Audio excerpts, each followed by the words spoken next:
I want you to, for a moment, think about playing a game of Monopoly. Except in this game, that combination of skill, talent, and luck that help earn you success in games as in life has been rendered irrelevant because this game's been rigged, and you've got the upper hand.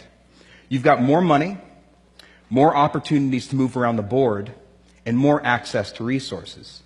And as you think about that experience, I want you to ask yourself, how might that experience of being a privileged player in a rigged game change the way that you think about yourself and regard that other player? So, we ran a study on the UC Berkeley campus to look at exactly that question. We brought in more than 100 pairs of strangers into the lab, and with the flip of a coin, randomly assigned one of the two to be a rich player in a rigged game. They got 2 times as much money. When they passed go, they collected twice the salary, and they got to roll both dice instead of one, so they got to move around the board a lot more. And over the course of 15 minutes, we watched through hidden cameras what happened. And what I want to do today for the first time is show you a little bit of what we saw. You're going to have to pardon the sound quality in some cases because, again, these were hidden cameras. So we've provided subtitles. How many 500s did you have? Just one. Are you serious? Yeah. I have 3. I don't know why they gave me so much. Okay, so it was quickly apparent to players that something was up. One person clearly has a lot more money than the other person, and yet, as the game unfolded, we saw very notable differences and dramatic differences begin to emerge between the two players. The rich player started to move around the board louder, literally smacking the board with their piece as he went around. You were more likely to see signs of dominance and nonverbal signs of displays of power and celebration among the rich players. All right, we had a bowl of pretzels positioned off to the side. It's on the bottom right corner there. That allowed us to watch participants' consumatory behavior. So we're just tracking how many pretzels participants eat. Are those pretzels a trick? I don't know. Okay, so no surprises. People are on to us. They wonder what that bowl of pretzels is doing there in the first place. One even asks, like you just saw, is that bowl of pretzels there as a trick? And yet, despite that, the power of the situation seems to inevitably dominate, and those rich players start to eat more pretzels. I'm gonna try a pretzel. I love pretzels.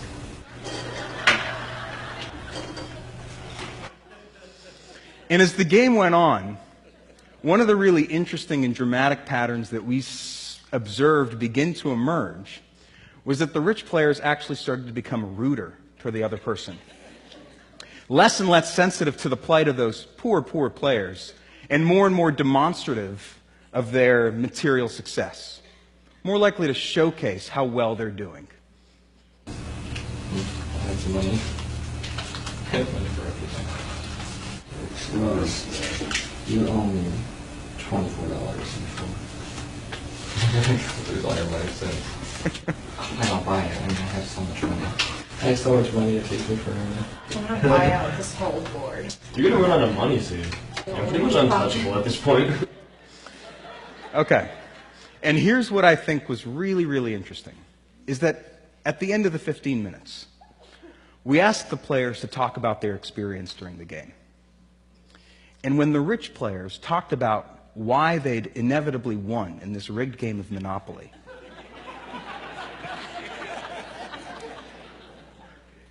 they talked about what they'd done to buy those different properties and earn their success in the game.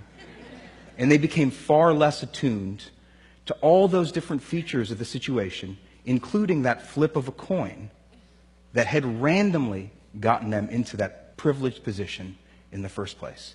And that's a really incredible insight into how the mind makes sense of advantage. Now, this game of Monopoly can be used as a metaphor for understanding society and its hierarchical structure, wherein some people have a lot of wealth and a lot of status, and a lot of people don't. They have a lot less wealth, and a lot less status, and a lot less access to valued resources. And what my colleagues and I for the last 7 years have been doing is studying the effects of these kinds of hierarchies. What we've been finding across dozens of studies and thousands of participants across this country is that as a person's levels of wealth increase, their feelings of compassion and empathy go down. And their feelings of entitlement, of deservingness, and their ideology of self-interest increases. In surveys, we've found that it's actually wealthier individuals who are more likely to moralize greed being good, and that the pursuit of self-interest is favorable and moral. Now, what I want to do today is talk about some of the implications of this ideology of self-interest, talk about why we should care about those implications, and end with what might be done. Some of the first studies that we ran in this area looked at helping behavior, something social psychologists call prosocial behavior. And we were really interested in who's more likely to offer help to another person, someone who's rich or someone who's poor. In one of the studies, we bring in rich and poor members of the community into the lab and give each of them the equivalent of $10. And we told the participants that they could keep these $10 for themselves, or they could share a portion of it, if they wanted to, with a stranger who's totally anonymous. They'll never meet that stranger, and the stranger will never meet them. And we just monitor how much people give.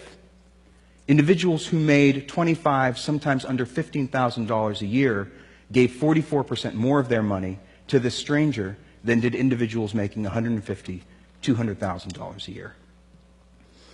We've had people play games to see who's more or less likely to cheat to increase their chances of winning a prize. In one of the games, we actually rigged a computer so that die rolls over a certain score were impossible. You couldn't get above 12 in this game. And yet, the richer you were, the more likely you were to cheat in this game to earn credits toward a $50 cash prize, sometimes by 3 to 4 times as much. We ran another study where we looked at whether people would be inclined to take candy from a jar of candy that we explicitly identified as being reserved for children, participating. I'm not kidding. I know it sounds like I'm making a joke. We explicitly told participants, this jar of candy is for children participating in a developmental lab nearby. They're in studies. This is for them. And we just monitored how much candy participants took. Participants who felt rich took 2 times as much candy as participants who felt poor. We've even studied cars, not just any cars, but whether drivers of different kinds of cars are more or less inclined to break the law. In one of these studies, we looked at whether drivers would stop for a pedestrian that we had posed waiting across at a crosswalk. Now, in California, as you all know, because I'm sure we all do this, it's the law to stop for a pedestrian who's waiting to cross. So here's an example of how we did it. That's our Confederate off to the left, posing as a pedestrian. He approaches as the red truck successfully stops. In typical California fashion, it's overtaken by the bus, who almost runs our pedestrian over. Now, here's an example of a more expensive car, a Prius, driving through, and a BMW doing the same. So we did this for hundreds of vehicles on several days, just tracking who stops and who doesn't. What we found was that as the expensiveness of a car increased, the driver's tendencies to break the law increased as well. None of the cars in our least expensive car category broke the law. Close to 50% of the cars in our most expensive vehicle category broke the law. We've run other studies finding that wealthier individuals are more likely to lie in negotiations, to endorse unethical behavior at work, like stealing cash from the cash register, taking bribes, lying to customers. Now, I don't mean to suggest that it's only wealthy people who show these patterns of behavior. Not at all. In fact, I think that we all, in our day-to-day, minute-by-minute lives, struggle with these competing motivations of when or if to put our own interests above the interests of other people. And that's understandable because the American dream is an idea in which we all have an equal opportunity to succeed and prosper as long as we apply ourselves and work hard. And a piece of that means that sometimes you need to put your own interests above the interests and well-being of other people around you. But what we're finding is that the wealthier you are, the more likely you are to pursue a vision of personal success, of achievement and accomplishment to the detriment of others around you. Here I've plotted for you the mean household income received by each fifth and top 5% of the population over the last 20 years. In 1993, the differences between the different quintiles of the population in terms of income are fairly egregious. It's not difficult to discern that there are differences. But over the last 20 years, that significant difference has become a Grand Canyon of sorts between those at the top and everyone else. In fact, the top 20% of our population own close to 90% of the total wealth in this country. We're at unprecedented levels of economic inequality. What that means is that wealth is not only becoming increasingly concentrated in the hands of a select group of individuals, but the American dream is becoming increasingly unattainable for an increasing majority of us. And if it's the case, as we've been finding, that the wealthier you are, the more entitled you feel to that wealth, and the more likely you are to prioritize your own interests above the interests of other people and be willing to do things to serve that self-interest, well, then there's no reason to think that those patterns will change. In fact, there's every reason to think that they'll only get worse.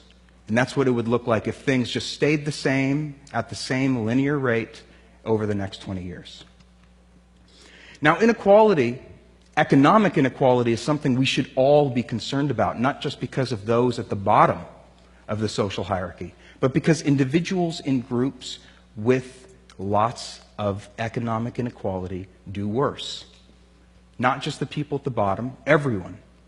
There's a lot of really compelling research coming out from top labs all over the world showcasing the range of things that are undermined as economic inequality gets worse. Social mobility, things we really care about, physical health, social trust, all go down as inequality goes up. Similarly, negative things in social collectives and societies. Things like obesity and violence, imprisonment and punishment are exacerbated as economic inequality increases. Again, these are outcomes not just experienced by a few, but that resound across all strata of society. Even people at the top experience these outcomes. So, what do we do? This cascade of self-perpetuating, pernicious, negative effects could seem like something that's spun out of control, and there's nothing we can do about it. Certainly nothing we as individuals could do.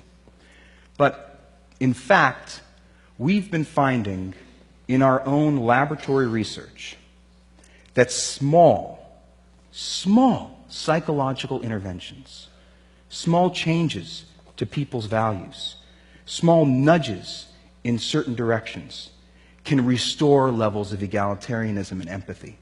For instance, reminding people of the benefits of cooperation or the advantages of community cause wealthier individuals to be just as egalitarian as poor people.